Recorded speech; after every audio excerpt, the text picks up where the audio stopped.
어저께 윤석열 후보가 이런 얘기를 했죠. 민주당의 그 썩은 정치인이 국민 통합할 수 있어? 정치개혁 할 수 있어?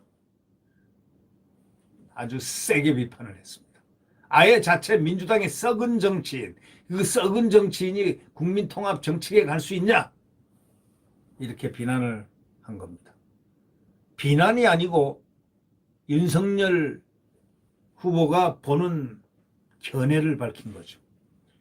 국민의힘 윤석열 대선 후보가 어저께 이번 대선의 최대 승부처로 꼽히는 서울 지역 유세에서 이재명 대선 후보, 이 민주당의 이재명 대선 후보를 공격을 했는데 정치계에 운운하는 그에 대한 구상에 대해서 강하게 비판을 했습니다. 정권교체가 정치개혁이다.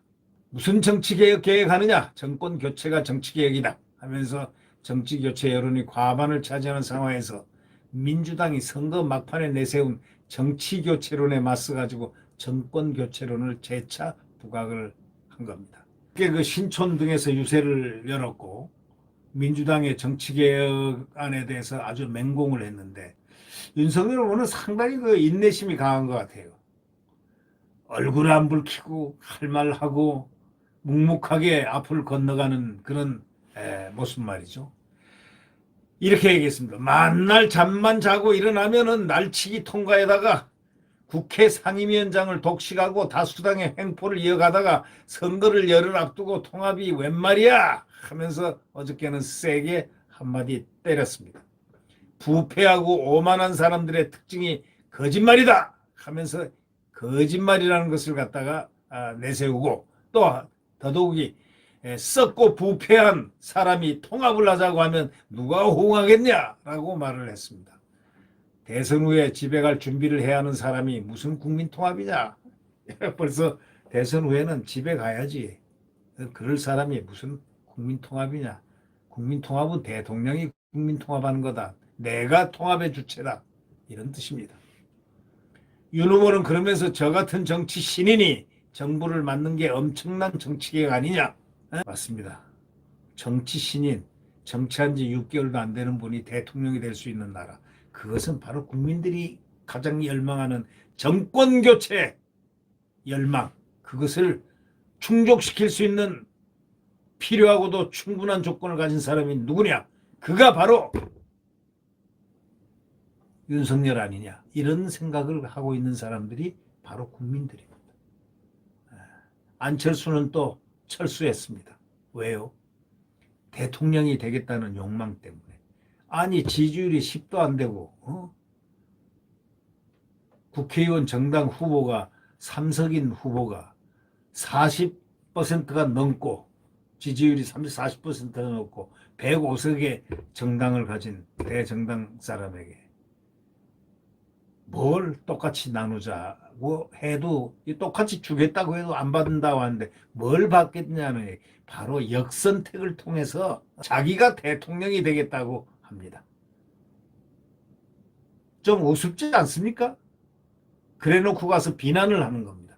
철수를 하면서. 그러면은 서울 동작구 중앙대병원 앞에서 중앙대학은 이재명 후보가 나온 대학이죠. 그 모교 앞에서 이재명 모교 앞에서 이루어진 유세 제목을 중앙대 교훈인 의에 죽고 참에 살자로 정하고 이 후보의 대장동 특혜 개발 의혹을 부각했습니다. 잘 아시겠지만 중앙대는 이재명의 모교이기도 하고 윤 후보는 인구 100만의 성남시에서 이런 천문학적인 부패 행각을 벌인다는 게 말이 되느냐고 목소리를 높였습니다. 국민을 바보로 생각하고 무시하지 않는다면 이런 사람을 대선 후보로 내세워서 국민들께 매일매일 거짓말할 수 있냐 하면서 거짓말에 능수능란한 부패 세력에 속지 마시고 4일 사전투표에서부터 단호하게 심판해 주십시오 하고 국민에게 애소했습니다. 3.1절 맞아가지고 굳건한 한미동맹을 강조한 윤석열 후보. 그는 안보에 대해서 외교에 대해서 과거의 대한민국의 영광을 바로 되찾자는 그런 의지가 펄펄 느껴집니다. 그는 페이스북에다 이렇게 썼죠. 아무리 비싼 평화도 이긴 전쟁보다 낫다. 아무리 비싼 평화도 이긴 전쟁보다 낫다는 이 후보의 말을 딱 올려놨습니다. 이완용이 아무리 나쁜 평화도 전쟁보다 낫다라며 일제의 식민 지배를 정당화한 발언과 무엇이 다를 바 있냐 하고 한마디 찔러댔습니다. 할 말 없죠. 이재명 후보 할 말 있겠습니까?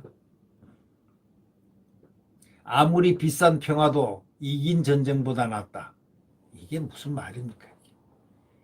이재명 후보의 말은 상당히 해석이 어렵습니다.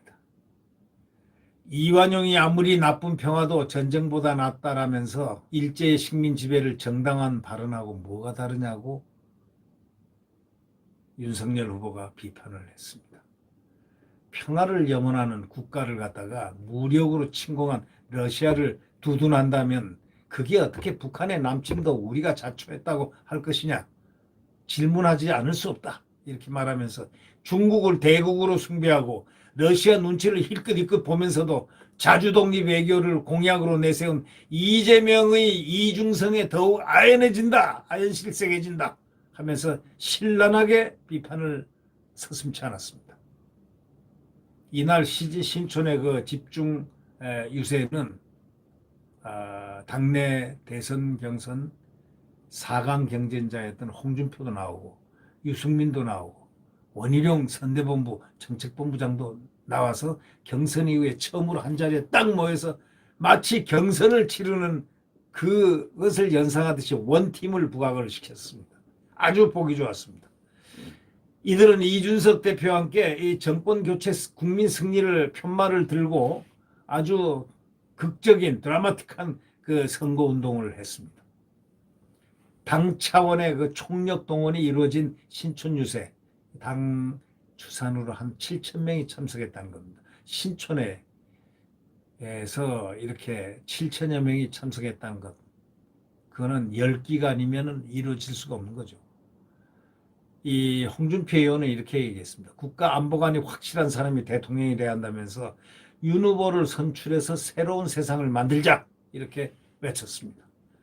유승민도 이 후보가 우크라이나 대통령이 코미디언 출신 초보라서 외교를 못했다고 말해가지고 이재명이가 그래서 그런 말을 해서 전 세계가 이재명에게 붕괴하고 있지 않느냐. 이런 후보를 뽑으면 이재명 같은 이런 후보를 뽑으면 대한민국 망신이다 이렇게 하면서 기염을 토했습니다. 윤 후보는 4, 5일 진행되는 사전투표를 두고 보수층 일각에서 나오는 부정선거 우려를 불식시키는 데 주력을 했습니다. 그는 사전투표를 해 주셔야 합니다. 9일 당일만 투표해서는 이기기가 어렵습니다. 당 조직을 가동해서 부정선거를 철저히 감시하겠습니다. 이렇게 얘기했습니다. 당 조직을 통해서 철저히 부정선거를 감시할 테니까 사전투표라도 꼭 참여해서 반드시 승리의 길로 가도록 해달라는 그의 하나의 호소였습니다. 네. 구독 버튼과 엄지를 눌러주시면 감사하겠습니다.